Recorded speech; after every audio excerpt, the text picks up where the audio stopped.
Good evening, good morning, good afternoon, depending on the time you're listening to us. This is In Truth and in Spirit Well of Worship Fellowship. My name is Peter Calviland Day.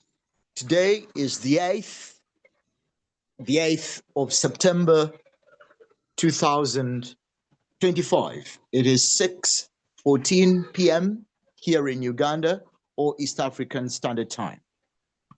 This is In Truth and in Spirit Well of Worship Fellowship, and this Monday, like the norm is a question and response Monday. What question do you have about life?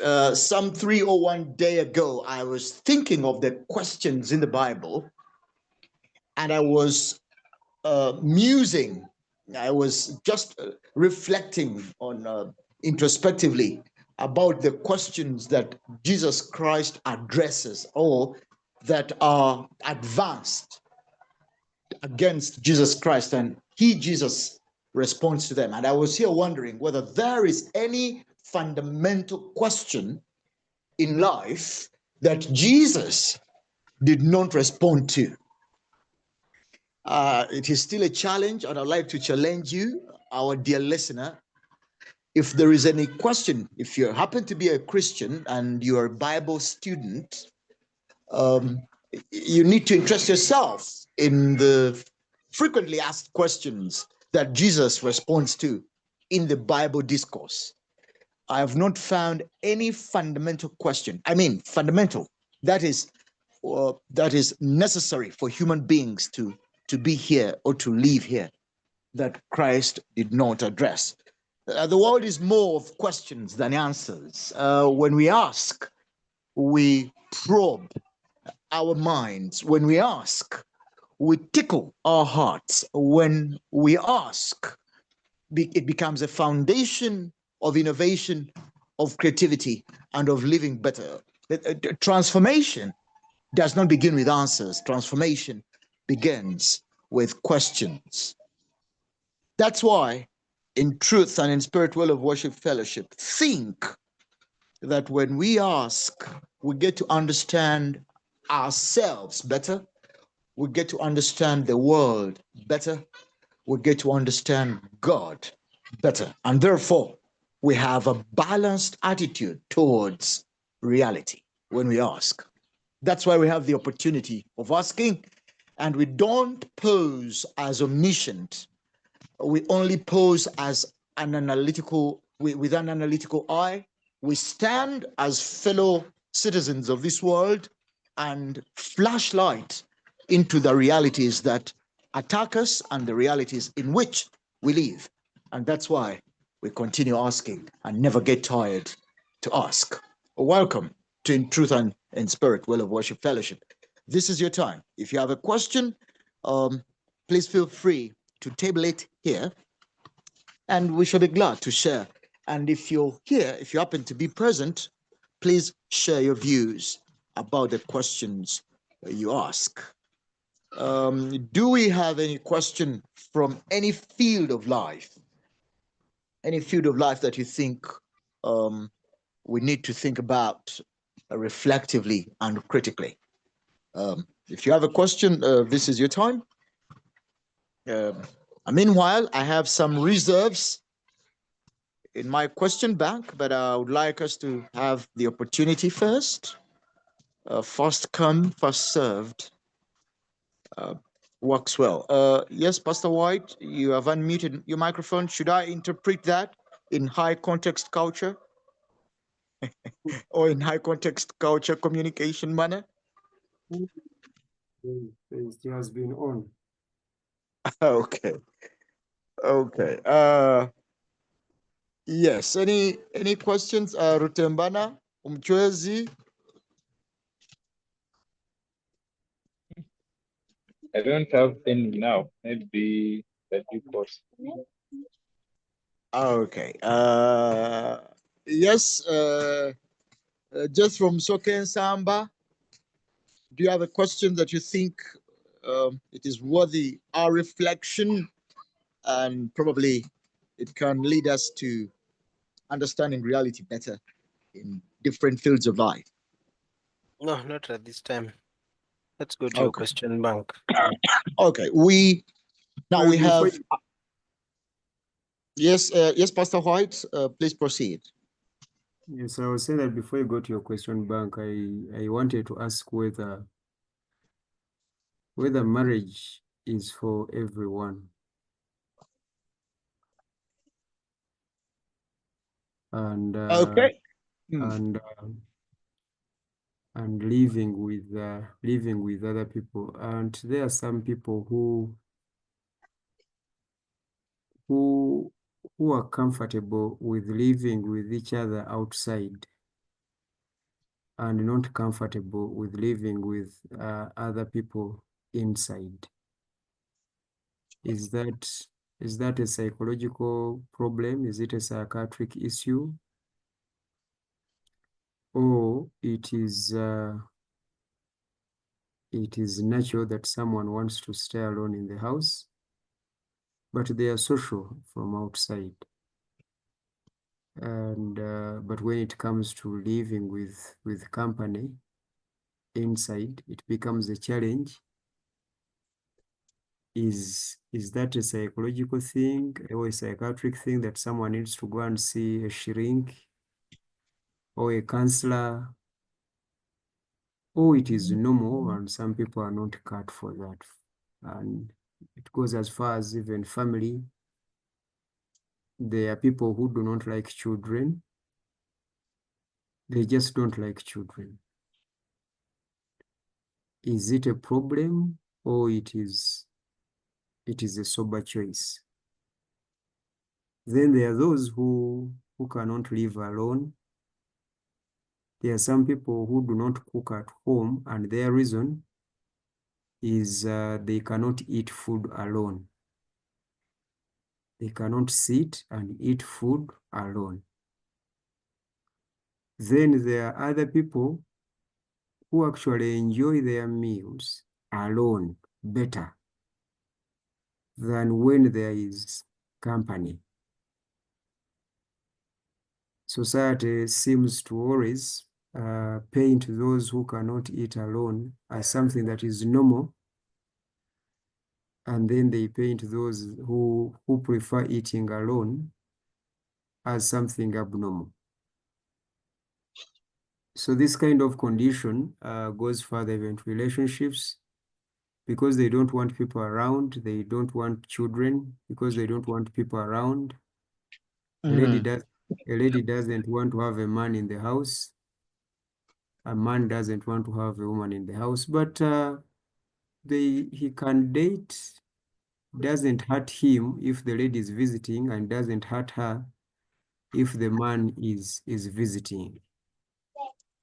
So I would like this meeting to help me with that. Is it a psychiatric issue? Is it a psychological problem? Is it a spiritual problem? That's a demon that has possessed someone? Or it is actually natural and it is all right for such an individual? Thank you so much. Thank you so much. Thank you. I think we have our first question, and priority always goes to the members present. Let me have some feedback from you. Have the rest of the members understood the two questions? Or may I ask the questioner to paraphrase the two questions? Should I? Mchezo Rutembana, have you got the two questions well? Yeah, I have. Okay. Okay. Perfect. Mr. Yeah, Msoke, Mr. Msoke, have you understood the questions well? I think I have understood them. Okay. The questioner will tell me if I've not understood what he says. I like the hedge, I think. Yes, Mr. Lugolo Vikabinuli, Francis, did you listen to the question very well? Sorry, I didn't. I just tuned in at just a minute before the conclusion of the question. I just got it midway through. Okay. So Let us. Okay. All right. All right. May I ask to that we start with the latter question, and if I've understood the question wonderfully, and if I may paraphrase the question, is how the, it is condition number one. We have a person who is publicly social, where publicly I mean when he is or she is among others outside his or her own home. He is social and sociable. Okay, he works with us, with others. She works with others. He intermingles. She intermingles. They share with the rest. They talk. They interact. They relate outside their home. When they go on, when they go back home, they want to be to themselves. They want to be alone. They prefer their own peace. Um, they're not as sociable, they're not as social as they are when they are in the public spaces. The question is that a problem? Have I represented you well, Mr. Tumwine? Yes, yes, you have. Good. Is that a problem? That is his question. Is that a problem?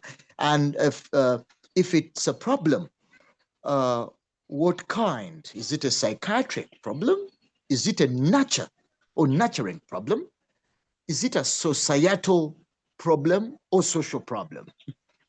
Is it a spiritual problem? If at all, it is a problem.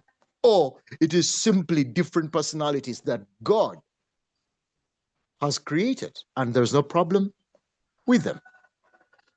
That is the question. Let us begin with the first part. Is it a problem that somebody is outgoing?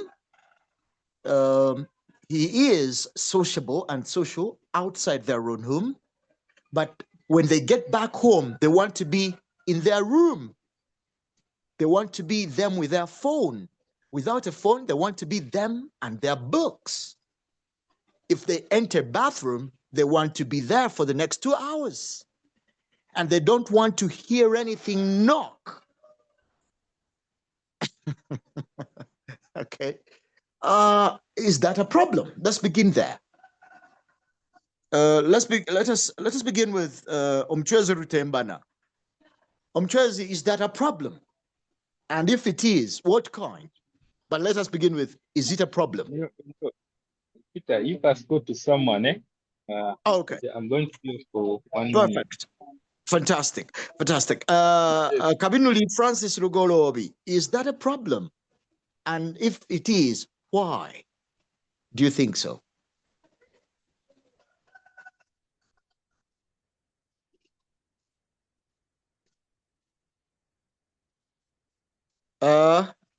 Kabinuli is out of range. Yes, Jethro Msoke and Samba, do you think that is a problem? And if so, why? Well, like I said, I'll answer and then the person who has to correct me if I'm on the wrong track. But if I'm to give a direct answer, it's not a problem. I think we all energize differently. There are people who are energized by crowds, okay? When they go out with 1,000 people in a crowd and they're singing and whatever, they're energized. And when they get home, they're totally fine to stay alone. And then there are some of us who are energized by being alone, and the crowds actually drain us. So for me, I don't see any problem with somebody who socializes outside their home, and then when they come home, they want to be alone. Okay, and the reverse as well. I don't see anybody wanting to stay. I don't see a problem with somebody wanting to stay home, to read a book, watch a movie, stay alone with their thoughts, and the crowds actually drain them, and I'm one of those people. So a direct answer, there's no problem because we are all created differently. Our God is a God of variety. He did not create one type of human being, or at least one temperament. That's the first thing I can say in an attempt to answer the question. I don't know if I'm still on track or I'm off track. So it's not a problem. No, it's not a problem. Okay. Do you think we would categorize you as a sociable and social person? Me? Mm, No, I'm a big time introvert. I only socialize with people I've been close with for a while. So if I sat in a room full of strangers, I would be very quiet. I would not say much. But if I've been hanging around with people for a while, then I would obviously be more sociable. okay. Yeah, so Uh, that's where I am. let's because the people you are accustomed to, or the people whom you frequent, or the people who frequent your space, you're free to go out with them. You're free to become outspoken with them.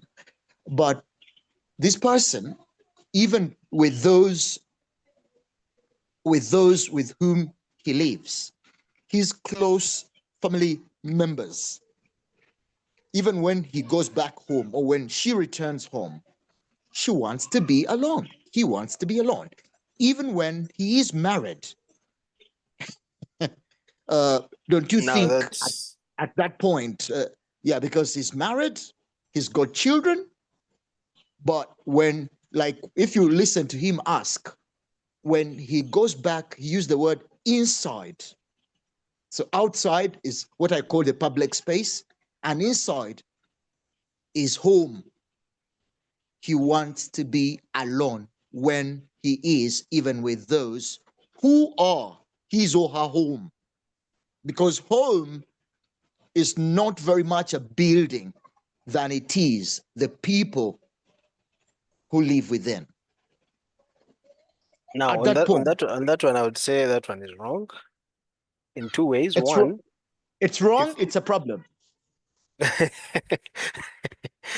okay, it's a problem. Why? Okay. Mm, Because if you live with people, obviously you're expected to socialize with them. You don't have mm, to do it all the time, though. I think even if mm, you live with people, it is still okay to want space of your own because you're still an individual. That's why mm, many men, when they're building their homes, they'll build what they call a man cave, basically that room where they go to be alone with their thoughts, with their hobbies, or whatever it is. So it's okay to have that personal time, even within the context of a home. But I think where it becomes a problem, not wrong, is when it is too much. Okay. mm, mm, Now, my typical day, I get to office about 8. Now, because the kids are on holiday, I'm still in office. I prefer to go after the Zoom call, so I'll get home at about 8. I'll be tired, obviously. Now, mm, being who I am, I'm energized by my own thoughts and my own space. But then mm, the children who have not seen me for a whole day, and as soon as I walk in, they'll be like, "Oh, daddy this, daddy that." They'll be telling me about their day. That will take mm, the better part of an hour. Then, as mm, soon as I'm done with the children, the wife will also need my time.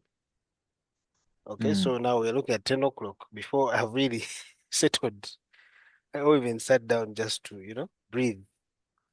But mm, I acknowledge that the fact that I live with these people and they mm, expect me to be there, especially since I'm not home many times, mm, it is only fair to, give them my time. In as much as I would prefer to stay alone the whole evening, especially after a long day, it's okay mm. to give away a bit of my my time to them. Okay. Yeah. Okay. If I may ask a personal question, forgive me Mhm. to intrude into your privacy.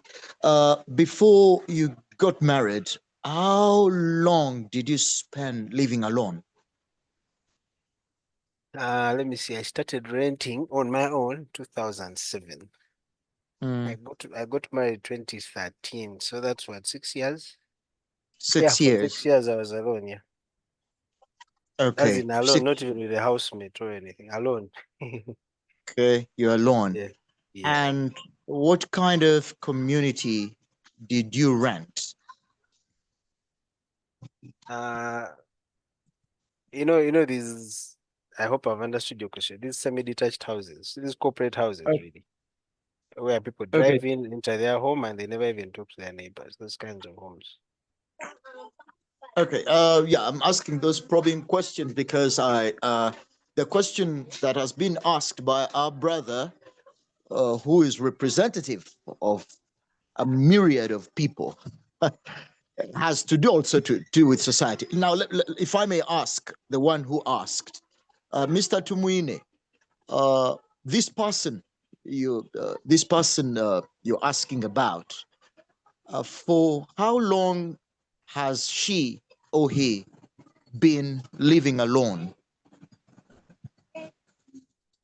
Mm, He has been, well, he has been, that is now difficult to quantify because he has been living with some people and then people leaving and then they come in, then they leave.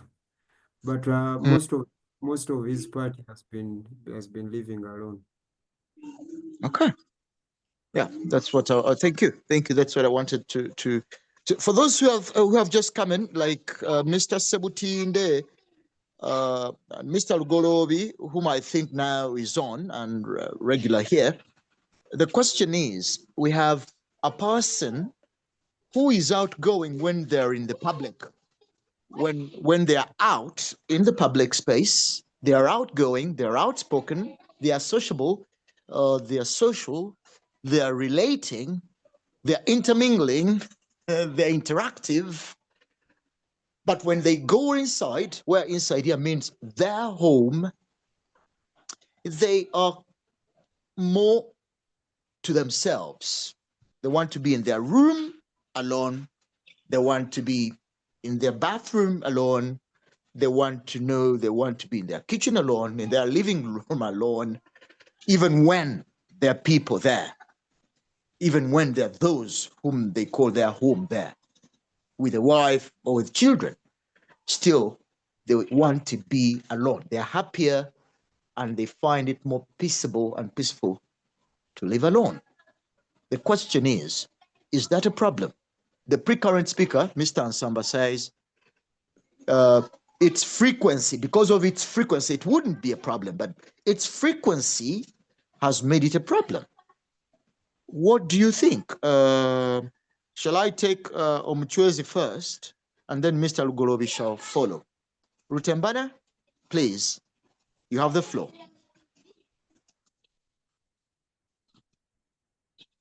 Omuchwezi, Rutembana, you have the floor, Hello? please. Please Yes, proceed. hello? Now, me, I don't think that's the problem. If we agree that our characters and our We beg your personalities pardon? are shaped, We, we beg your pardon? I'm saying I don't think it's a problem if our personalities and our characters are shaped by the environment that we live in and who we are. Probably that they call temperaments of is that the right word? This is the sanguines, what were those things? Eh? So if our character is shaped by probably maybe those to the environment and who we are, then how we behave is actually not a problem because it is actually being respective of the environment that we're in, probably who we are. So I don't know how that is a problem. The only problem is that we people tending to think that the other people are supposed to be like us. That is where the problem comes in. Because if someone is shy or someone is reserved, how is that a problem? Or if someone is outgoing, how is that a problem? The problem is from the other person who is eating the other person. Because you want to think that you template is supposed to fit your other neighbors. So we begin judging based from what? Based from based from our personality. That's what I'm talking about. But I personally think that we have the environment different. And that should not be a problem. All we need to do is to understand that this person is like this, and we meet that person according to how he is. Thank you. Uh, Thank you. Thank you, Jersey. Only that your network, I'm afraid to say, is a little bumpy. Maybe when you get well, you'll return to us. Thank you very much, though. Mr. Lugorobi, would you please take the floor? Thank you very much. Now I think I can respond after listening for quite some time now, because I have the full context, the correct context of the question. I don't think the answer is no. I don't think it's a problem. Why? Because that's the person's character, I believe, and it should not be a problem for anyone to behave in tandem with their character. We have different characters. It's up to us who think it's a problem to appreciate others' characters, because even with our character types, there are things other people are uncomfortable with. But with everyone's character, we may think that our characters are superb, but then there are things other people are uncomfortable with. Yet those things are only natural to our character types. I have actually, when you describe that that person, I have two members of my family who are exactly like that. In public, they are very jolly, they are very outspoken, they are funny, they have a sense of humor, but they are loners. When they go home, wherever they stay, they keep to their rooms. They don't want to entertain anyone. They have meals in their rooms. They shut off. They shut off. They like their space. One of them is actually very extreme. Actually, both of them, one of them got married very late in his 50s, and the other one is not married. Is my actually one of them is my young brother. My young brother is he's in the US. He's a lecturer. He's very funny. He's very jolly when he's in the public. When you are home, I grew up with him. When he's home, he's closed off. He's closed off. He likes reading. He's a loner. He likes reading. He likes books. No wonder actually he's in the academia. He likes books. He's always reading. He's a political scientist currently. He's a political economist and lectures in the US. So he's always engrossed in his books. Even when he comes back to Uganda, he doesn't want to visit people. But when you find him in public, he doesn't want to visit us, even the mother and relative think that he's a problem. I also have an uncle who is like that. My maternal uncle, actually, my mother always says that the genes, he has the genes which my uncle's genes are following him. My uncle is exactly like that. He's very funny, he's very jolly. Actually, this uncle of mine had a wedding when he was 50 something, and I remember he was the MC on his own wedding. He's a very funny guy. He could even pull off being an MC at his own wedding. He was the usher at his own wedding. He ushered us at church in his own wedding at the reception, and he was the MC and usher at his own wedding. And he sat in a public vehicle in his own wedding. It's very funny, and he pulls jokes even in his life. But when you find it, and you wouldn't think that they are a loner or they are very private. But when they get to home, they like their space. They don't like relatives, friends, even kids interfering. Actually, what I've noticed that such people, they tend to marry late or not to marry, because even other people being in their lives are an inconvenience. My young brother was telling me that he doesn't want to. Actually, something my uncle said, that they don't want family because family is going to be a problem to them. They will be interfering in their space, and there will be a problem to family. So my brother was telling me, why should I have kids when the kids are when I'm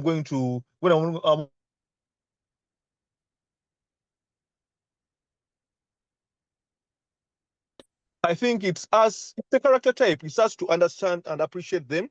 And as we are also appreciated by others because of our unorthodox character traits, which are only natural to us. Thank you.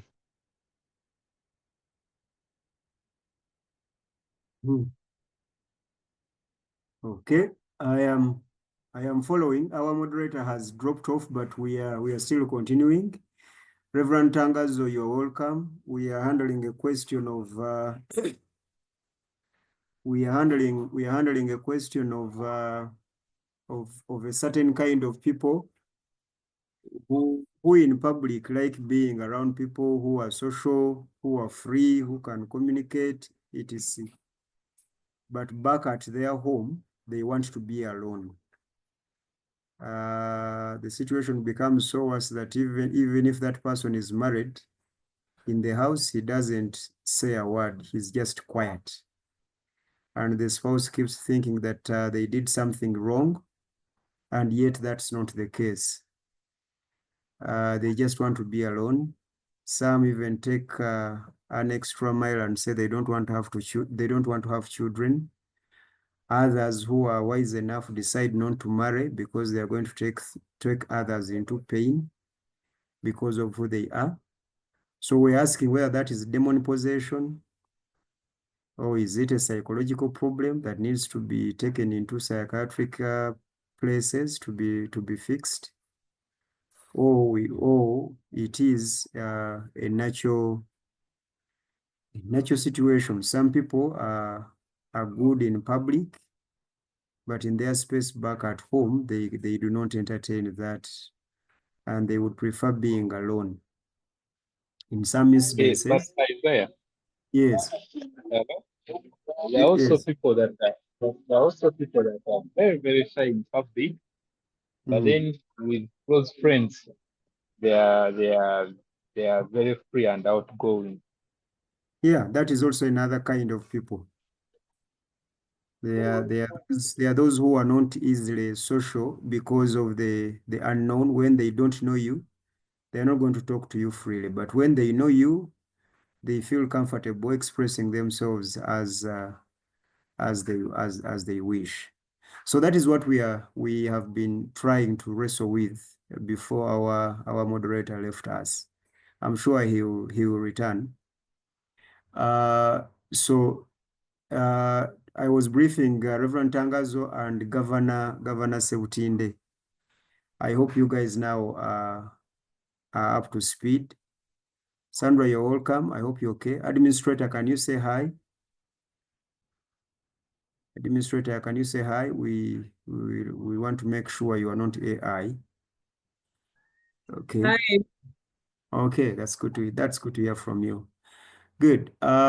So we are dealing with that question. That's what we are dealing with. Today is Monday, and we are running a Q&A. We call it what you call Q&A here. We call it Q&A, question and responses. So in case you have any question, this is your opportune time to ask any question about life, about God, about business. We normally leave politics out.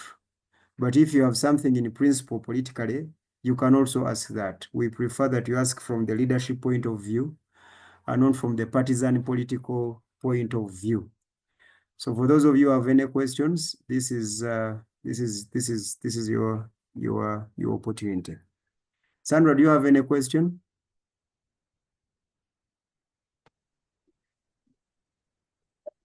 Governor, Isaiah. yes. Yes, sir. Nayo Fachi. Yeah. How are you? How is everybody here? So I Yeah, just right. wanted to introduce the administrator. Okay. She's staunch born again like you. I Okay. think she has. We have lost you there.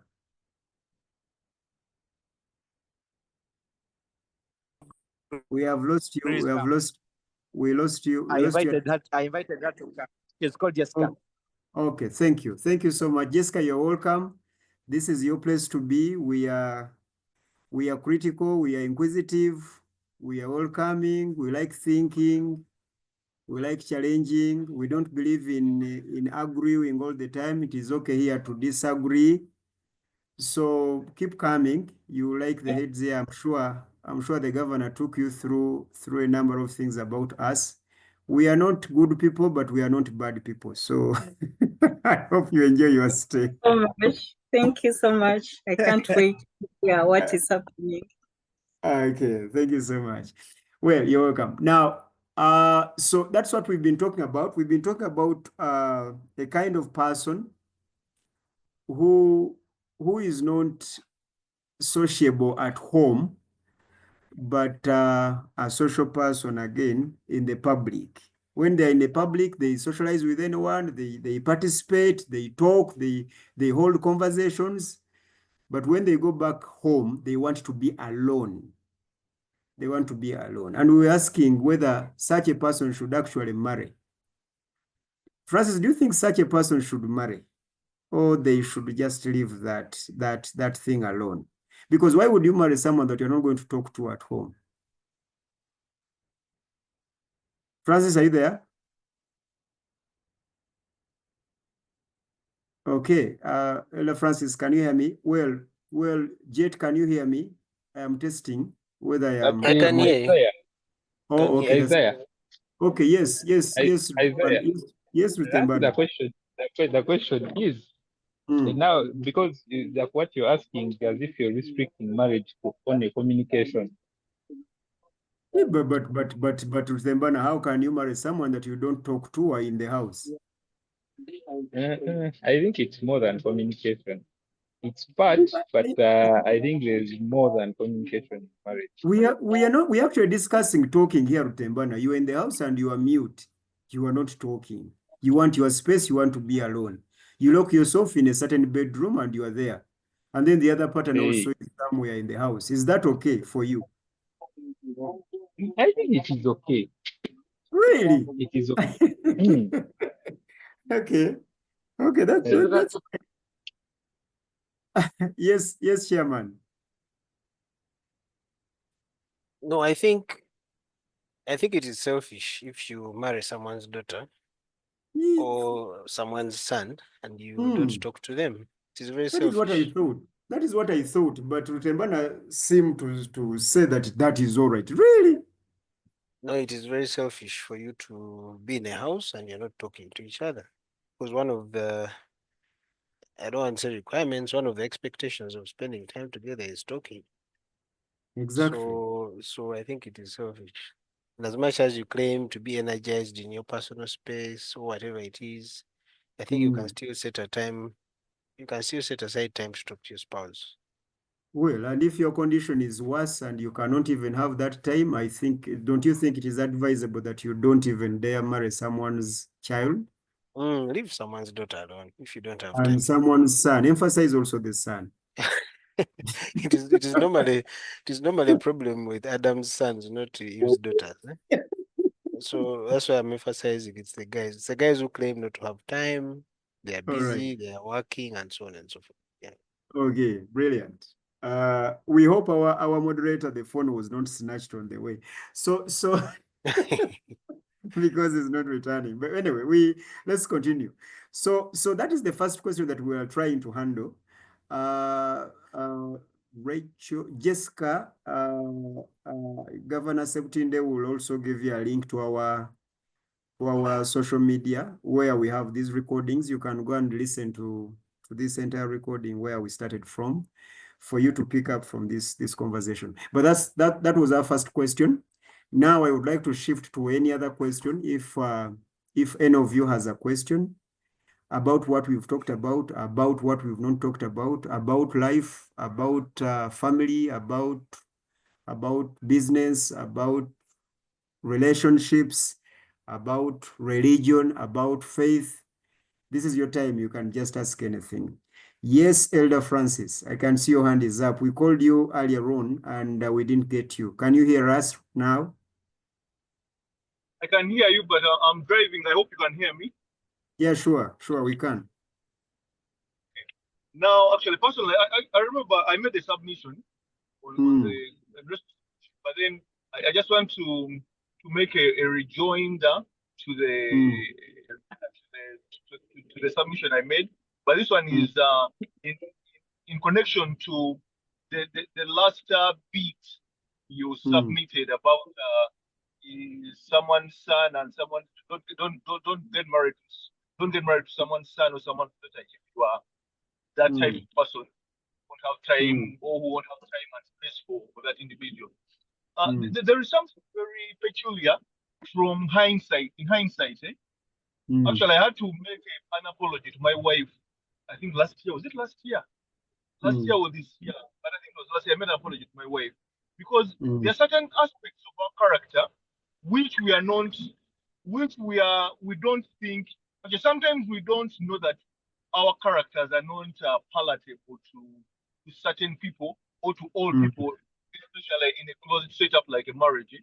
And then 10 years down the road, or 15, even 15 years, for me, it was 15 years when I discovered, it was after 15 years, I discovered that actually, I have certain character traits which are not suitable for marriage.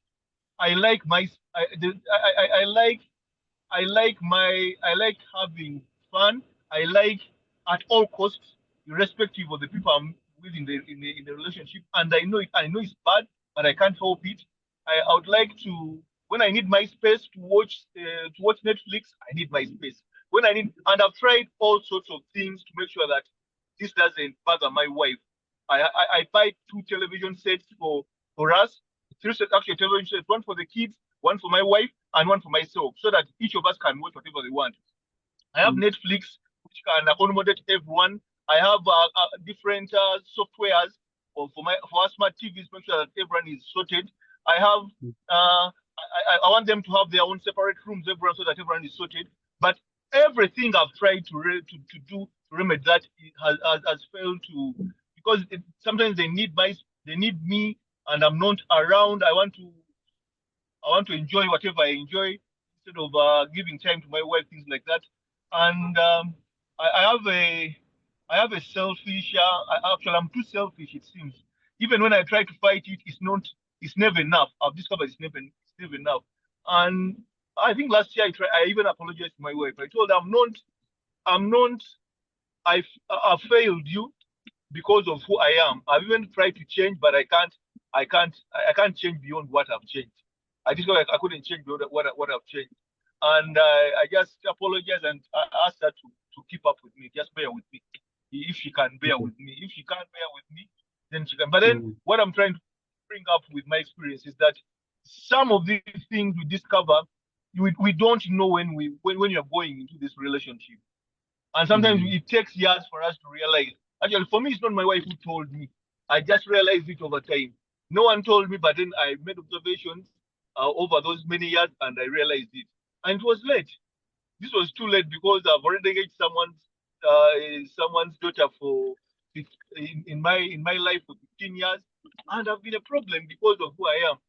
So I don't know, because we may be caught between a rock and a hard place whereby we cannot roll back the time, and we've tried to change and we can't change anymore for the other person, and we are going to still hurt them until maybe we die. Okay, covered. Now, however, Elder Francis, don't you think that your experience is a general it's a general condition for majority men, because sometimes men need their space. I think it is okay to have 2 sets of televisions in the house, or actually 3, depending on the size of the house. And sometimes you don't have to be in the living room struggling with the company at home, the family company at home, struggling with the same TV set. Sometimes it makes sense to have that TV in the bedroom, and then have one in the living room. I think that is okay. That's I don't think that's a condition. Again, then there are sometimes when husbands are in their reading rooms and they close themselves there, because majority of you people have offices at home, I know, and because these ones are my brothers, they won't be annoyed talking about them. Jethro has an office in his house. Rutembana has an office in his house, and these are actually fully furnished rooms. I have visited their homes and I have seen that. But the two guys that I've talked about, they are family guys. They are family guys. So I think the man having his time in his home and his space is different from the condition that we've been discussing. This character that we're talking about is a character that wants to be alone. Okay, he or she is uncomfortable hearing other voices in the same house. That's where it goes. But when he goes out, it is all right. Finding people in their spaces, he's comfortable with that. But having people in their space is creates some kind of discomfort. So that's the kind of condition we're talking about. But for you, I know you. I also know your home. You also have that room of yours. And I know you're a family guy. You like children. You spend time with your children. You have no problem with that. You are outgoing. Uh, you are outspoken. I know you also. So I don't think you fit into this description really. I really don't think that yours is different. That's what I would argue. I don't know what others think. Jethro, do you think that his experience fits in what we are saying? Oh, Francis's experience. Yes. I think Francis is my brother, and of course I know a bit about him. I think it partly fits in, partly, not entirely, because I know Francis is one of those who like to have fun. He likes to spend time alone. Now, unfortunately, I think his wife does not enjoy the same things, which is why he's forced to, I think, go alone. As far as I know, anyway. But Yeah, even Actually, his wife is not outgoing like Francis is. Maybe that's what he defines as being a condition. But Francis doesn't have this condition that we're talking about. yes, Francis, you're saying something. I'm I'm outgoing, and when I'm enjoying myself, my wife does not enjoy things I enjoy. Almost, I don't think she enjoys anything I enjoy. Yeah, because she's So, reserved. and then she's sometimes bitter with me for not including her in my joy. She doesn't enjoy it, and I'm very selfish, That and I'm shouldn't very be a selfish, problem. and I'm very selfish, and I'm too selfish to pretend to enjoy what she enjoys. Actually, I don't enjoy that. I And think, I think, I think, I think there's a problem there. I think you have to pretend also to enjoy some of her things. And then in turn, she Yes. has to pretend to enjoy some of your things. My wife Linda doesn't like football at all. By the time she sits with me, And she of course, pretends like she's watching. by association, she also supports Arsenal because she knows that's what the husband supports. Oh, you Yeah, but poison. I think both of us need counseling. Both me and my wife are not pretenders. My wife does not pretend to enjoy what I enjoy. She says I want, and even me, I don't pretend. Actually, many times we resemble in certain character traits which are not very palatable. Like we don't both of us don't pretend. We call a spade, don't pretend. And And then Francis, I would like to give you the counsel here, a brief counsel here. And the first counsel is that you should not accept to be guilt-tripped in any way, just because she doesn't enjoy your enjoyment. So you shouldn't feel guilty because they have brought you into a place of feeling guilty about you being yourself, and you have not done anything wrong to live your life the way you know, as long as your lifestyle is not violating your commitment and your marriage oath. I really think you shouldn't be guilt tripped here and held hostage in any way. And the same time also, your wife also shouldn't also be guilt tripped because she's a reserved person. I know her also. She's a reserved person. She doesn't talk so much like you do. She's not outgoing. You might even drag her to take her out, I think. Uh, so, so, so, But also that's her life also, and I think that's okay. You guys are complementing each other. One is outgoing, the other one is indoor. One is a sanguine, the other is not. So I think you should complement each other instead of competing each other to find out who is right and who is better and who is worse. For me, that's my take on that. But as far as our discussion is concerned, I really still argue that you do not fit this condition, because we are discussing a condition of someone actually who goes at home and he's mute. He's not angry, she's not bitter, she wasn't hurt anywhere, she's not stressed, but she's just quiet. Why? Because she's bothered by the people in her space. And what she calls, or he calls her space, is the house where that person stay. Anyway, that's how far we are, and that's how far we've gone. Why is the Any administrator laughing at us in the comments?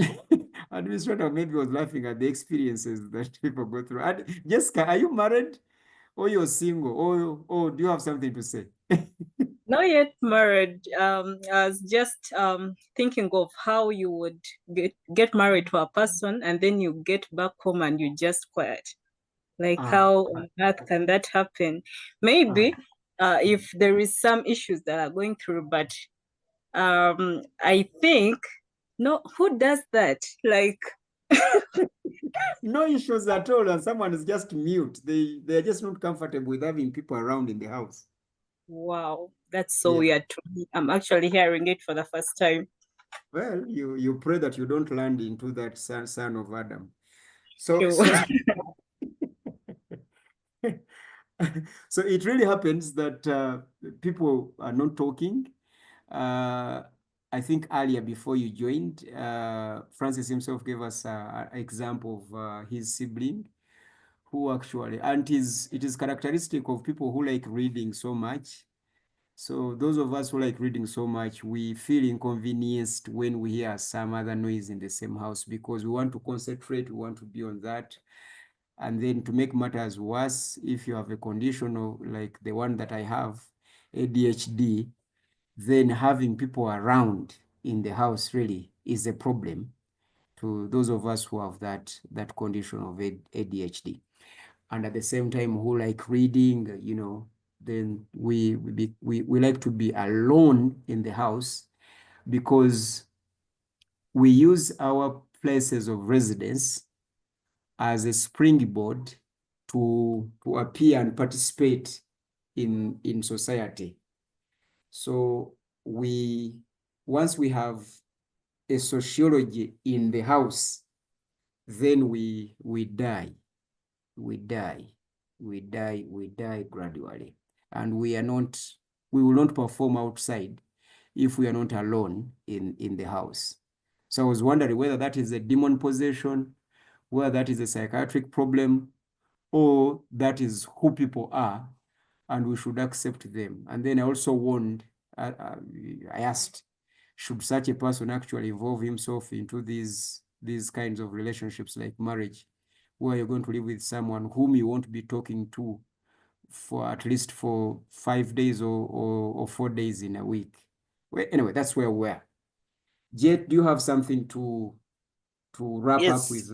Yes. Yeah. Yeah. I still insist, in as Yeah. much as we are not supposed to lose ourselves in relationships or marriage for that matter, we need to meet each other halfway. Yeah. There are things we do in marriage or in life generally for our people, not because necessarily we like them, but because our people like them. So for that reason alone, I think we need to meet halfway. Yeah, I'm sure. not saying you always need to go and enjoy, I don't know, whatever hobbies she has. No, once in a while, go with her, Yeah. sit like an idiot, watch or listen to whatever. Mm. That's all right. And on the other hand, let her also enjoy some of your hobbies. Okay, That's how I see brilliant. it. I think it's quite selfish for men especially to refuse to give away their time simply because that's who they are. I think men try to improve in all sorts of areas. We go back for master's degrees, we go and play sports, we try to get better at sports, but this marriage thing, we never try to get better in anything. We just say that's who we are. So I think men need to step up. Those are my closing remarks. Well, sure. And I think that's another angle as well. Maybe we can handle it. Dr. Mukwana, your brother left us here abruptly, so you need to find him and get to know whether he has a problem or not. Dr. Mukwana. Let me do it right away. Yeah, sure. That's all right, but you're welcome. It's good to have you around. Okay. Who has, sure. Who has a question? Because if no one has a question, I would like to develop the concept of Jethro later. But if you have a question, any other question? Okay, from all fields of life, that something that you've always wanted to ask. Let administrator ask a question, since Yeah, it's her just first time. yeah, sure. That's all right then. If she has one.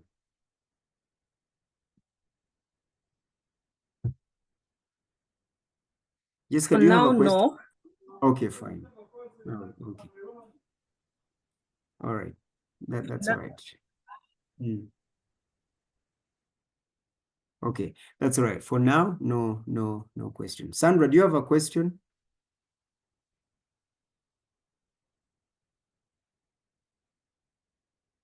And is your dad okay? We haven't seen him today. Sandra, can you talk? Okay.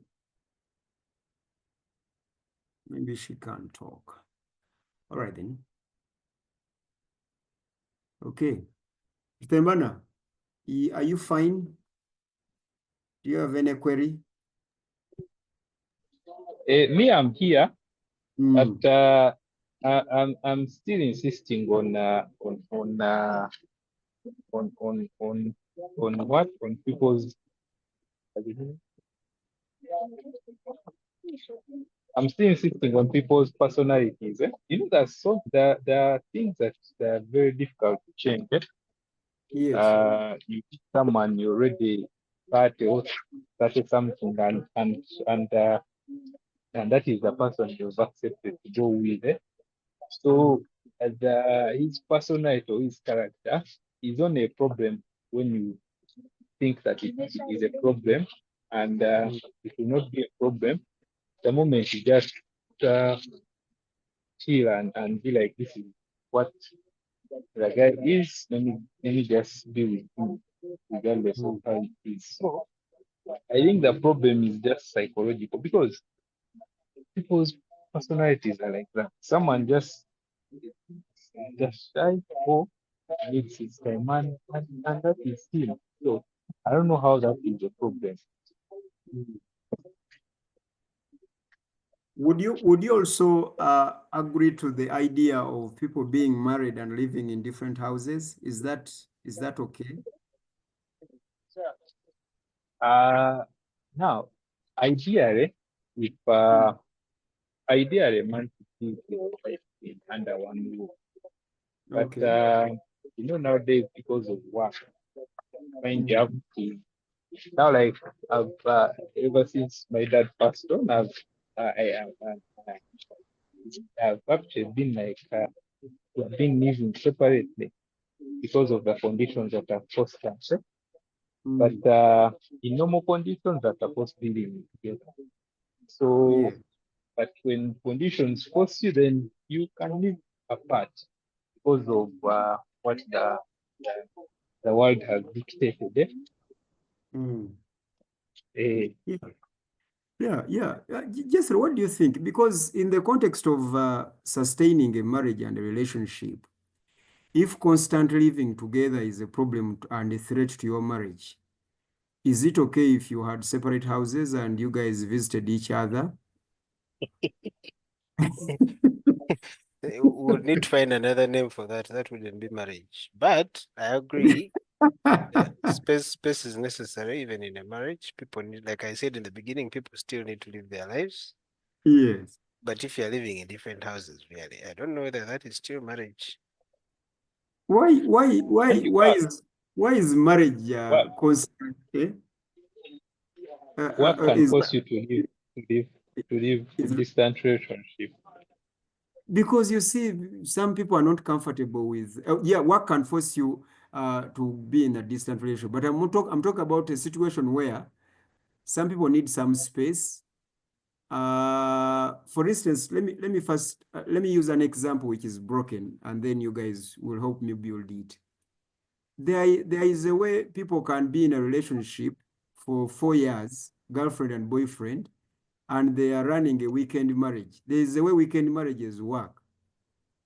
And when these two lovebirds get married and they start staying together, then the marriage collapses. What happens? That's why I need help in. But the weekend marriage was working for at least 1, 2, 3 years. So do you think that if these people lived in different houses, they could sustain a relationship for years? Forget about the problems. Let's talk about now the solution. Yeah, living in different spaces, yeah, maybe it would work for them. But I wouldn't For, necessarily call for that some people, marriage. Yeah, for some you, people. yes, Yeah, you we need to wouldn't call find it another marriage. name to call that, yeah. But Jethro, you have always given us a definition of marriage. Marriage is just a certificate. These people signed a certificate.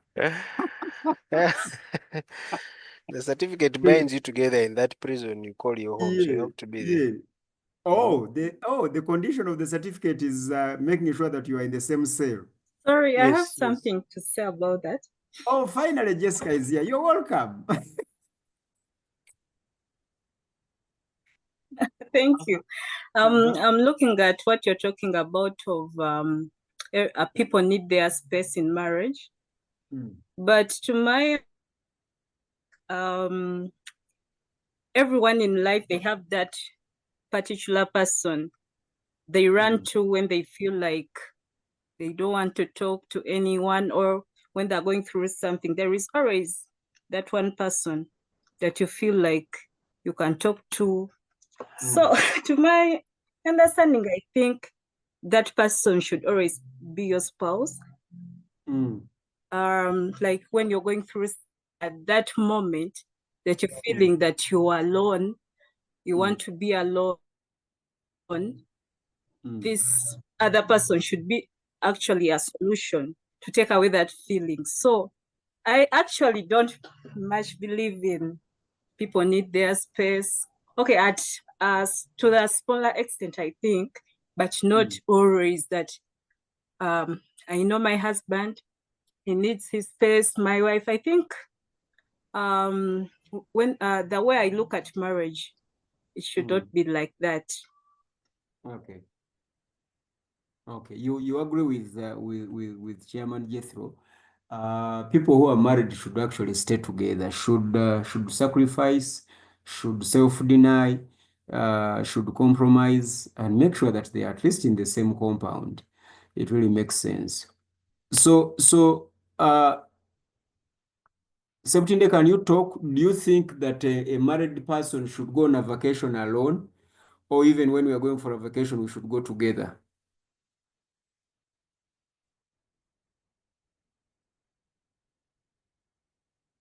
Okay, I think this man is always in the bushes hunting animals. Yeah, exactly. Now, Sorry, yes, go on. yes, No, I was just no, going to say I've seen Muslim men, especially yeah, who for example have 3 homes, mm, but then they still have a home of their own where they stay alone. Like each wife has a home, but then they say this is my home where I also spend my own time. I just exactly. wanted Sabutinde to comment on that. Unfortunately, he dropped off. Maybe he's far away, like he's normally. But you see, why why do you Christians have a problem with being married and living separately? I mean, for certain periods at least, not permanently, but at least for certain periods, you have a house where when you're tired with this individual and their presence, you can go and hibernate and then refresh and then come back and start. Don't you think that one of the dangers to our marriage is constant presence? Yes, I would agree with that. Yeah. No space to breathe. I think people need space to breathe. Yeah, so because even when we're going for a vacation, why I need to go with my wife? Why would you go with your wife? Why would your wife go with you? I think your wife should go alone on some vacations, really, and leave you at home with your children. After all, she never came with any, and then go and have a breathing space. Isn't that okay? Or I am You're spoiling giving you. room to the devil. Oh, I think I that's am. why people rather close the whole thing. Because when you Oh, go alone and you meet, I've just been seeing a rumor here, Hamza got another wife, yet he has Rema. Anyway, I don't want to change the subject. we will I come think to that. that's the rationale that That's the you don't want to fear. give the devil a chance. Yeah. Aren't we just being pessimistic there? We're only focusing on the devil. What about the angel that can find you in that place and fix you alone? Eh, Yeah, fix you in what sense? you could also give an angel a space. Why are we already thinking that we're going to give the devil a space, really? You know? Dr. Mukwana, do you have news from my brother? I am worried. It is uncharacteristic of him to drop off and not come back.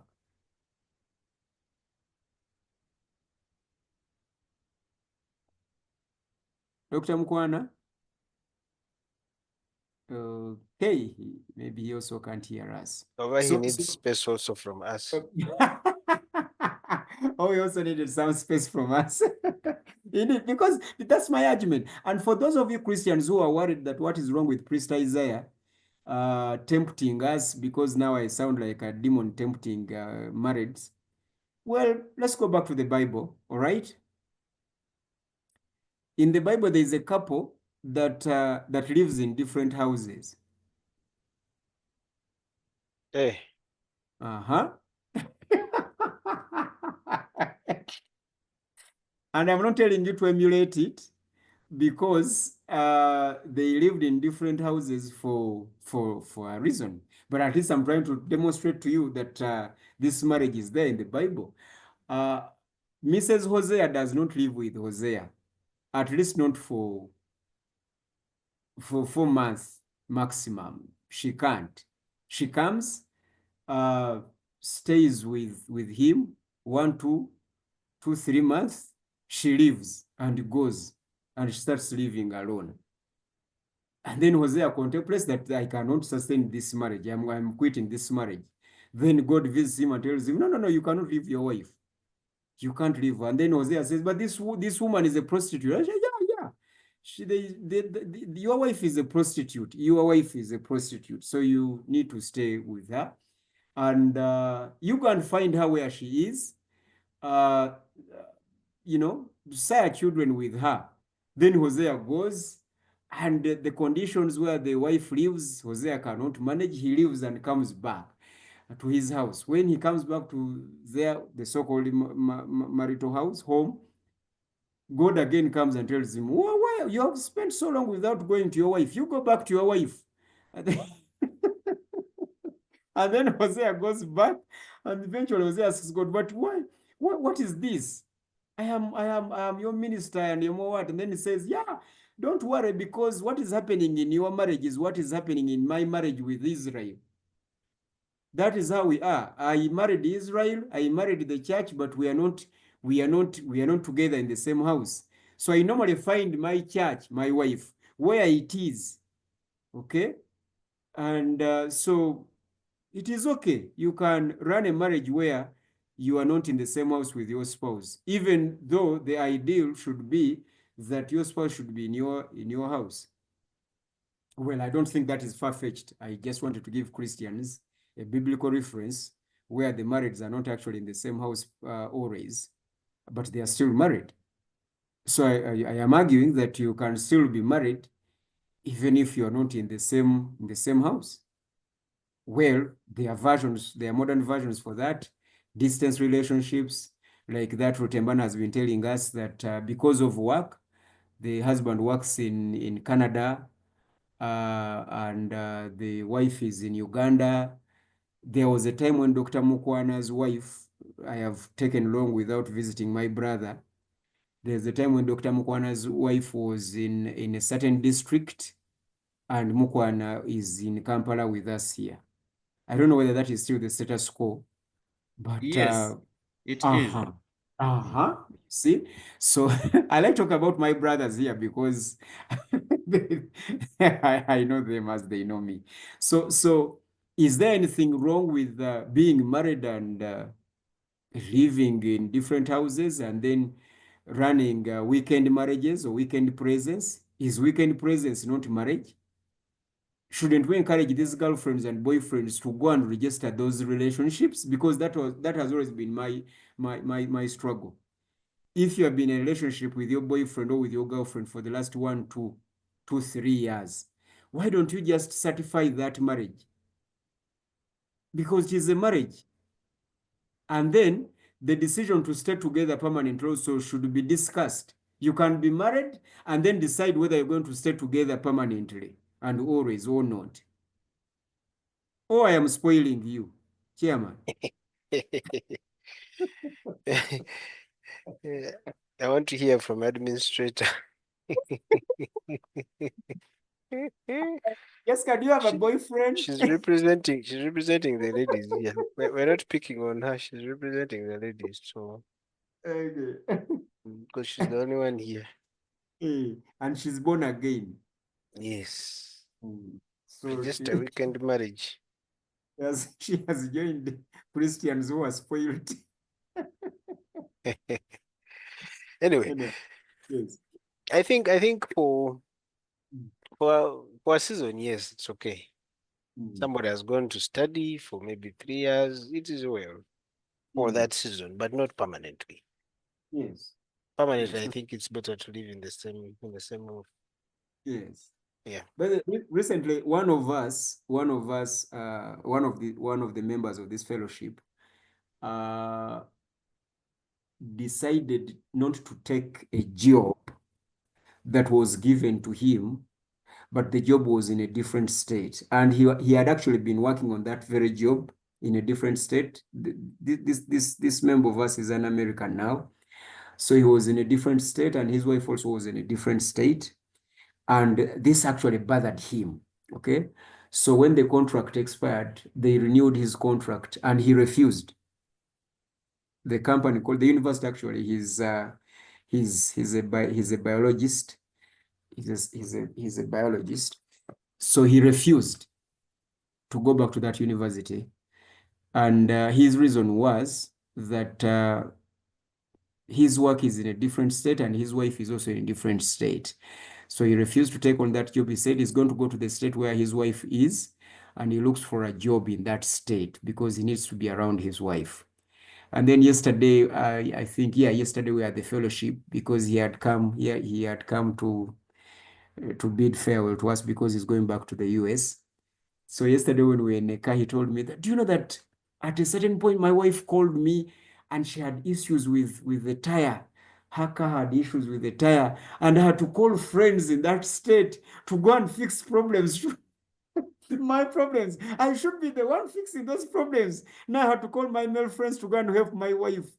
I felt guilty. No. I am going to my wife. I am going to my wife. Jessica says, what a wise man. Have you seen the message yet for my Jessica? Administrator. Administrator says, what a wise man. So this guy has refused to take on the job again. He's just running back to the state where his wife is. He can't afford. Then I told him, but you see, you are leaving a job that has been paying you. I said, no. I need to go and be close to my wife. I need to be. But some men won't do that. Some men are not wise, using the term of Jessica, the administrator. Some men are not that wise. Are not that wise. And I think it is still Isaiah, wisdom. you call those disciples of their wives, don't you? Yeah. Those, I call them disciples of their wives. So, because really, what happens in the event that you don't have a job in that state? Because this guy is lucky. What he studied is what is on the it is there on the market. But some men are struggling. They can't get a job in the vicinity of their wives, so they have to walk away. They either should they be going with their wives? Okay, what happens when they can't sustain a family where they are, and the wife has to stay back? So to me, that's my point. I don't think that it is one size fits all. I don't think there's something like that. But you the Christian monogamist, insist that one size fits all, which I personally have issues with. No problem. Anyway, those are my views. What do you guys think? Francis, are you there? Dr. Mukwa, do you want to say something about this whole thing? Yes, I'm here. Wherever you come from, please go ahead. I want to agree with you on that part. Although the region, my brother Peter says it didn't. It will not come in easily. But you know, I didn't tell you, my brother, I've been registered, ordained to wed. Okay. That's But good. but I've made a declaration which has brought commotion at church. I told the bishop that I'm going to wed the people who have been together for 10 years and above. Exactly, I agree with you. I don't want to wed the people who are coming from campus. Those people should just register their marriage, get blessings from parents, and work. When they are ready to celebrate a marriage, then they can call me after 10 plus years. Then I want to celebrate with them. That is what I shared in one of our meetings, and the bishop is spitting fire, says they want to revoke my marriage registration certificate because They shouldn't because you're going to handle a particular constituency, which is really okay. For them, they think, I told them wedding after living together for 10 plus years is not horrifying marriage, as they call it. I said it is a celebrating marriage. And to me, that is the best way to celebrate marriage. I know even Jethro is waiting for an opportunity to hit back because No. I know. I just wanted to ask: is that you want to celebrate their passing of the probation period, or what? What is your rationale for? No, it's not a probation period per se. It's not because I just wanted to say that wedding is not marriage. Marriage is different from wedding. Marriage is when two consenting adults accept to live together. That is a marriage. A wedding is a celebration.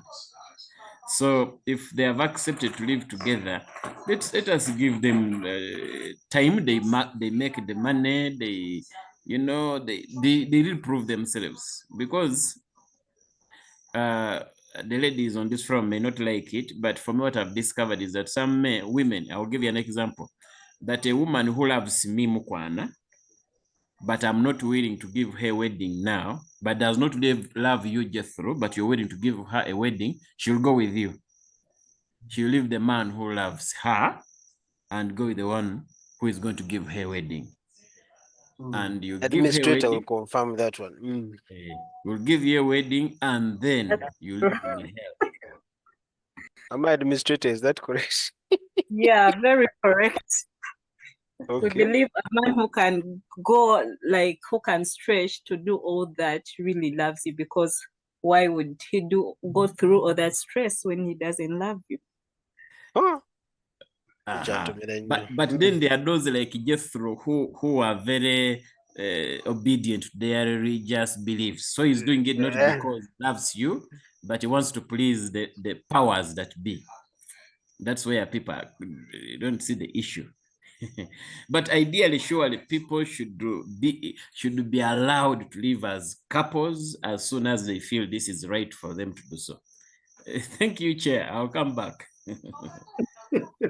I will represent the religious people today, since that Yes, because I think Dr. Mukwana's argument is that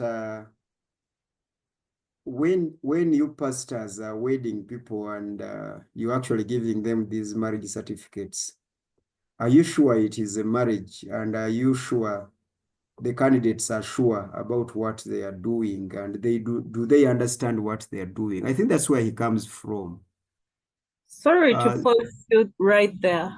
Yes. But I think when a couple approaches you and they're ready for marriage and the wedding stuff, there is a part of counseling and all that. It's when they're making them understand what marriage is and how to go over it. And even after the wedding and all that, the pastor who wedded them is supposed to give them a follow-up. Like, are you on the right track? So I don't think wedding is just a celebration. The person but you see, takes it. administrator, in my experience as a pastor, not for Yeah. so long, but for the past 25 years, I have realized that one of the most difficult people to even advise are the people who want to get married. So sometimes even that premarital counseling does not make sense to them. They only attend there to come and listen to you, and they are only focused on getting married. So they don't know anything about marriage, and whatever you're telling them is just passing over their heads, and they don't. So that I think that's where Dr. Mukwana comes from, and he's saying that he's challenging the status quo. He's saying that the people that we usher into marriage are raw people. They don't know anything about marriage. As if that is not enough, they don't even know anything about each other, or actually they assume that they know, and what they know is not actually the important information that they should be knowing. So his argument says that people have stayed together at least for 1, 2, 3, 4, 5, 6, 7 years, have picked a few details about each other, and these now can register their marriage. Really, they are sober enough, they know the good and the bad of each other. So for him, he says that those are the people that he would prefer to officiate in one way or another. Yes, Jessica. A question. Yes. A question there. If I told that is we do that people first stay with each other and then agree. So remember, no one is perfect, right? Yes. However, it doesn't matter how many years you've given to this couple, they will still get disagreements, and at a certain point they will want to divorce. Yeah. Now, if you say, okay, let people first stay with each other, and then after some time, when they've understood each other, then they marry. How many marriages will you go into? Like, because every couple will get at a certain point, they will get issues and they will want to separate. That means you will keep separating until you die. Never, you will get married. I think what Dr. Mukwana says is not that he's not saying that he's licensing cohabitation, but he's targeting existing cohabitating marriages. But he's not licensing it. He's not setting it as a standard procedure towards a successful marriage that people must have to stay together first and then do that. No, he's actually saying that, but they are already those couples. Those are the ones that he wants to deal with. I'm actually speaking for him, but he will come in and then rectify. That's number one. Number two, another thing also he's not doing, I assume, because I understand where he comes from. Another thing that he's also not doing, he is not saying that that when people first stay together, then that is a guarantee that they will even stay together. Because actually, in his experience, he has wedded, I remember very well, he has wedded some people. Francis, I'm coming to you. He has wedded some people who had stayed together for 20 years. And then when they registered their marriage to get married officially, they divorced in the next week. So these things are he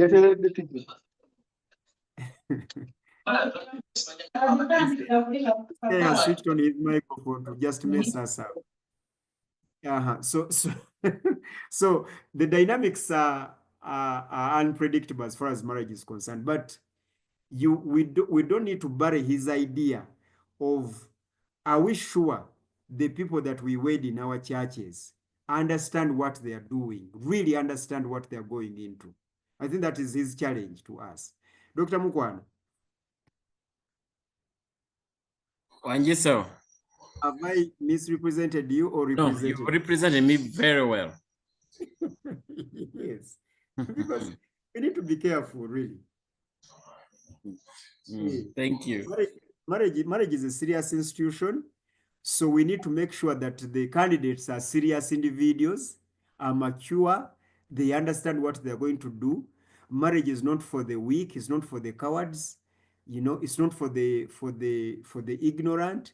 So we need to grill these people, okay? Have some time with them. And I think this is where I even argue that if you are in any church and you have a boyfriend, you have to register with your pastor.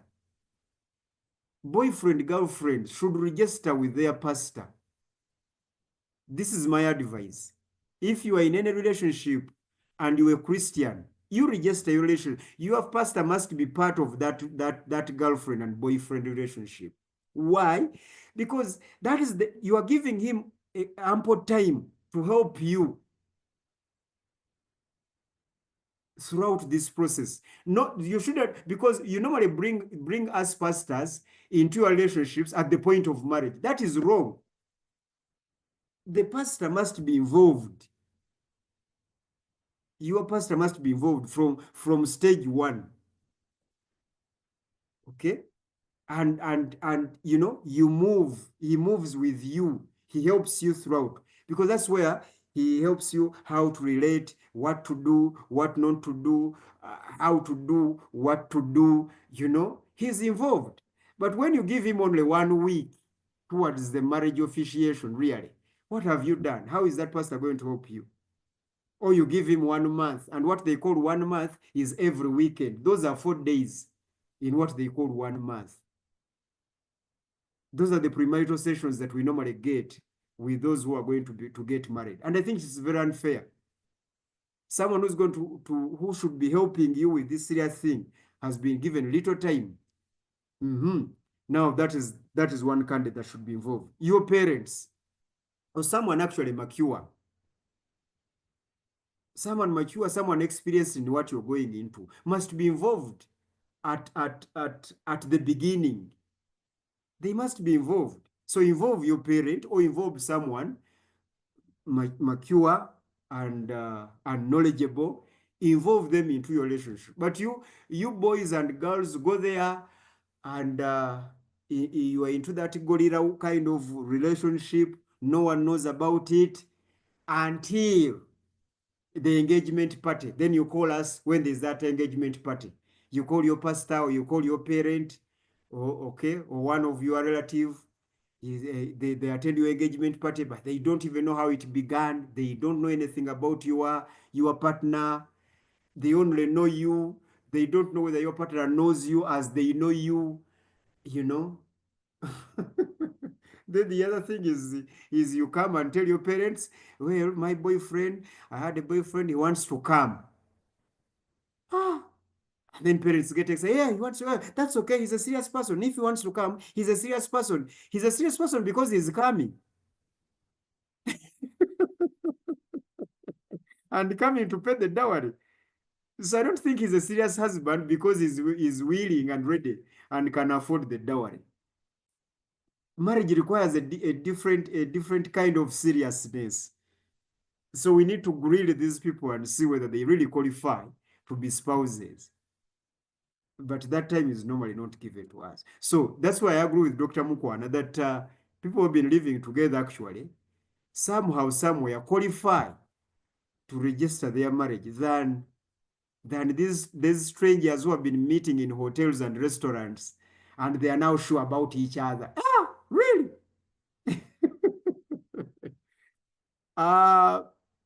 Now, I don't know whether Francis wanted to come in or whether it was just a confusion, because at a certain point he switched on his microphone and then that. So Professor I wanted to come in. Oh, okay, sure, please come. But I wanted to come into on an earlier question you asked before we went into the issue of marriage and what. Hello, it was about you asked the question. You are pondering over people who live separate, and I'm lucky. I've been privy to several marriage secrets and issues and joys, bumps and lows and all that. But I've known several marriages. Actually, my stay in the SDA church helped me. One area it helped me a lot was in marriage, in that when I was elder, I happened to interface with many marriage issues, and I learned a lot from them, because some of the things people brought to me were areas where I was also struggling maybe, and I appreciated and learned a lot from them. But this particular area of separation, I know several actually, there are several marriages which thrive only when they live apart, and they only meet maybe on weekends or very few times. They can only thrive because of the brokenness of, I think, our brokenness and all that. Wherever they stay together day in, day out, like they see each other every day, the marriages have issues. And when these people are apart, the marriages, they thrive. They're okay.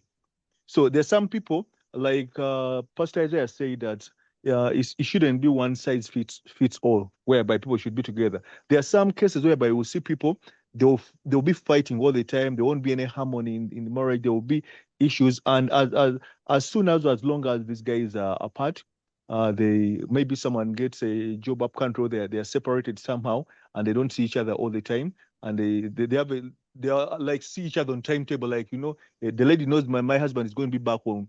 He's back on Friday evening, and he leaves on Sunday evening, and those marriages are okay. The moment these guys are together there. So I've actually personally I've even counseled some people to stay to keep that distance if it brings peace. So I think I think in our brokenness, this thing of some people being apart most of the time is helpful. Yeah, so given our state of brokenness, by the way, and people, Christians here must understand that we are discussing a desperate measure for a desperate times. There are some people who are so broken that they cannot sustain a marriage in perpetual presence. Then there are those who are considered not broken according to the social norms, who actually cannot afford living alone or having their spouse absent for 3 days. So there are those, because I started by telling that there are people who cannot eat alone. When they are alone, they don't cook. They can only eat when there is someone. So they prefer eating from, at least from hotels and restaurants where there are other people also eating, then they can eat. But when they are alone in the house, they cannot eat. Why? Because they can't have a meal alone. And then there are those actually who enjoy their meal better when they actually are alone. Okay? And those are the weirdos of this generation. But they also look at those who like company on the dining table as weirdos also at the same time. So I think we are dealing with the brokenness here, and we are wondering whether we can install a desperate measure for desperate conditions like this. Anyway, 10 minutes to go. If there is any other person with a question or with something to say, this is your time. Okay, any person? Our moderator has communicated and told us that his machine he was using blacked out, I think because of battery, and he doesn't have power in his place. So that is the challenge that he got. That's why he's not here, but he's safe and sound. Okay. All right. The machine needs space. He's not giving it space. That's why he's blacked out. He needs to be away from it for a week. You are being recorded. When he hears this, he has to come back for you. Because really, it cannot be the same machine at work and the same machine at fellowship. It needs space. Okay, in a broken society. So any other person with any question? My elder brother Young, you're welcome. It's good to have you here. I was asking your daughter where you are. And my Marion. Marion, are you there? Can you say hi before Dr. Mukwana comes in? Hello, I'm listening. Good evening, Okay. everyone. It's good to have you around. Good. There you go, administrator. You have now another lady on the call. Okay. Dr. Mukwane wanted to come in somewhere. Yes. Yeah, thank you, Chair. I wanted to share and say that marriage is a very good and necessary thing for both parties. Absolutely, absolutely. But I've just discovered that women, when women grow, they become more independent, and the men become more dependent. Okay. When women reach 40, 45, they can afford to, live without a man. But a man, on the other hand, the more he grows, the more he becomes more dependent on the woman. So it is important for both parties to know that this is the interdependent kind of relationship. I think in our teachers of science used to tell us that it is a symbiotic relationship. Although somehow these days the relationship is becoming parasitic, and when a lady gets what he wants from the man, runs away, and the man becomes so men are skeptical of women, and women are skeptical of men. Everyone fears the other. And what has now resulted into is hatred being passed on to children. So a child who has grown with a single mother grows hating men in the name of feminism. And sometimes it doesn't even matter whether it's a male or a female, as long as he has grown with the mother, grows hating men. And so you marry a woman who already hates a man. And for people who read a novel by Charles Dickens, The Great Expectations, you find a character who was heartbroken because the husband left her at the altar. And so she decides that she's now going to turn every woman against men. And that was her mission until she died.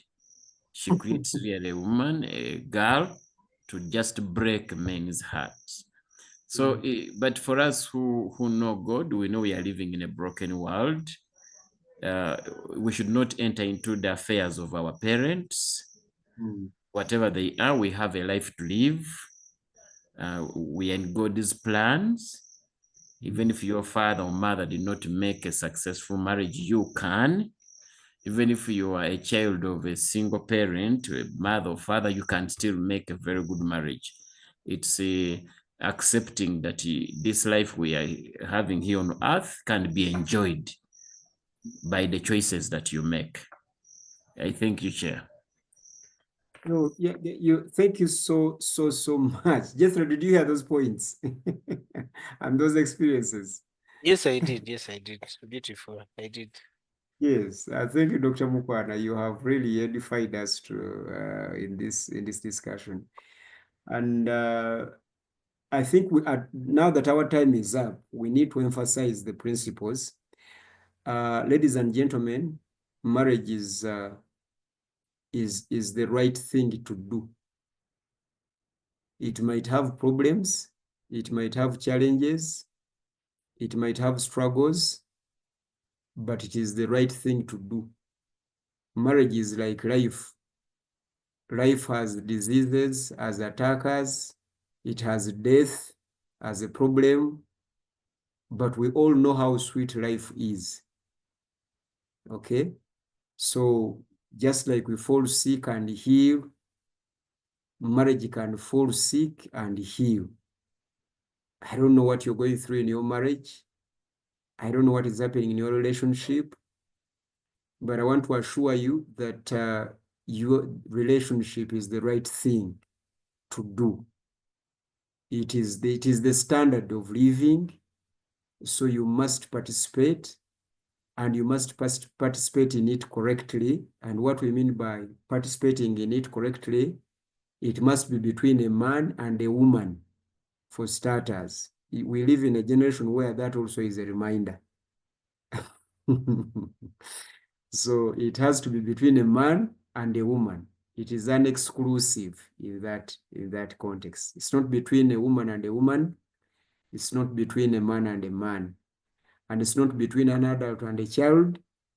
It is a relationship between adult women and adult men. So we have to do that. It has to be correct in another aspect, that because human beings are social beings, the stakeholders in a society must be involved in your marriage. Stakeholder number one, families. The families of those in a relationship must be involved. Not always, but at a certain point, they must be involved, at least at the beginning of that marriage, or in between. If it began without their consent, they must be consulted for that matter. The other stakeholders is your faith. Your faith is a stakeholder in your marriage. The other stakeholder is your government. Your government is a stakeholder in your marriage.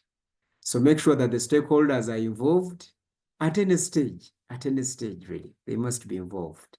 They must be involved.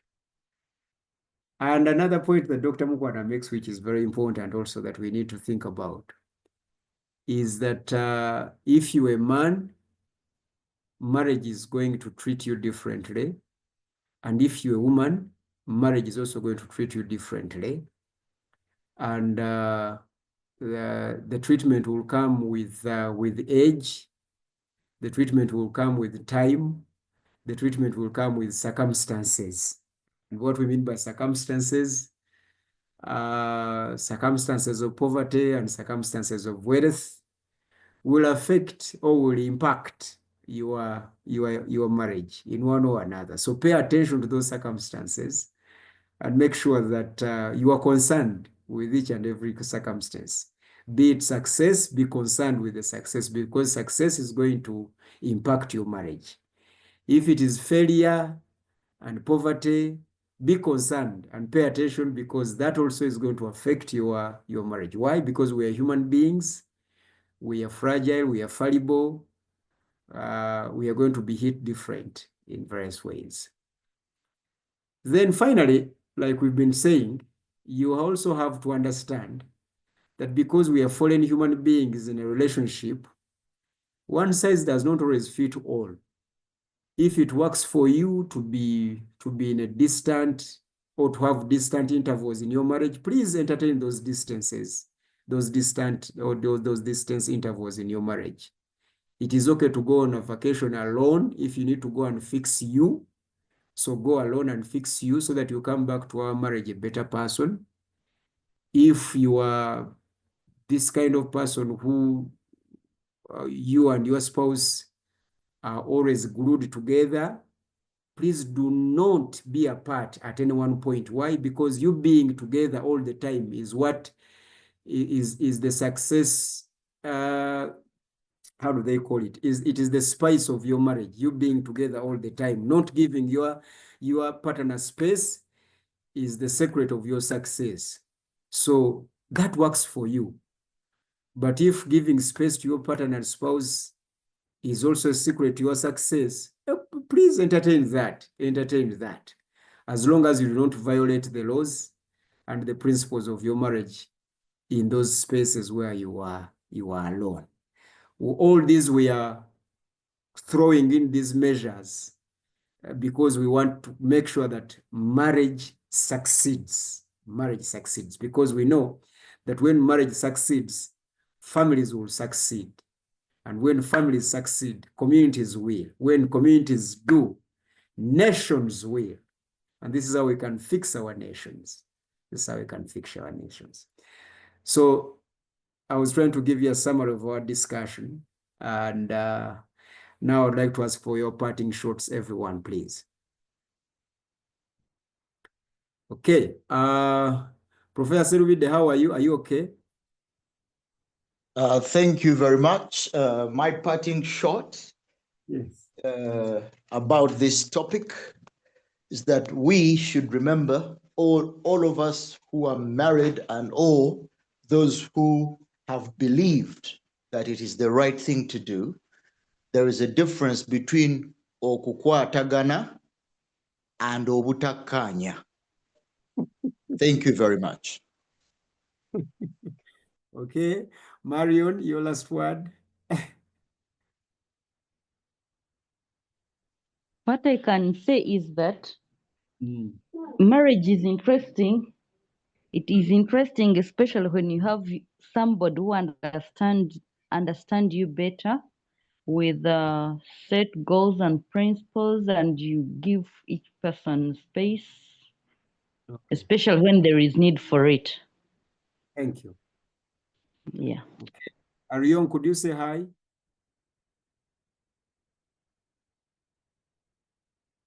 Yes. Hello to everyone. Okay, I hello. have been listening and I'm Francis. Okay, thank you. Thank you very much. Elder Francis, that's where you come in to say bye. Thank you, guys. I've enjoyed the discussion. Of course, I'm left with a few questions of myself, but I'll raise them. I'll raise my head up in another forum, in an upcoming forum. But it was really enriching. As I was making my submissions, I was also learning. Learning, especially relationships, is in relationships is a very ongoing thing. And thank you, and I'm glad also to have had a new voice, the administrator. It's good that our forums are getting new people every now and then. Yeah, Good she's a night, sister. everyone. She's a sister to our governor, Septinde. Okay. Yeah, okay. Brilliant. That's where you come in, Dr. Mukwana, to say goodbye to us. Hey, thank you, everyone. I want to say goodbye, good night. Remember, in marriage, love and forgiveness. These broken human beings can promise you that they'll never do it again, but they'll do it again and again and again. So just love them, forgive them, move on with life. God bless you. Have a good night. Okay, Chairman, I would like you to invite administrator. It's what I've been doing all evening. Yeah, now I want you. My administrator, you give your closing remarks, then I'll give mine. Wow. Thank you so much. It was such a great interaction with you guys. All I can say, in marriage, there is need to understand each other, not to blame, to judge, but to understand each other. Thank you so much. Thank you. Can I have my say now?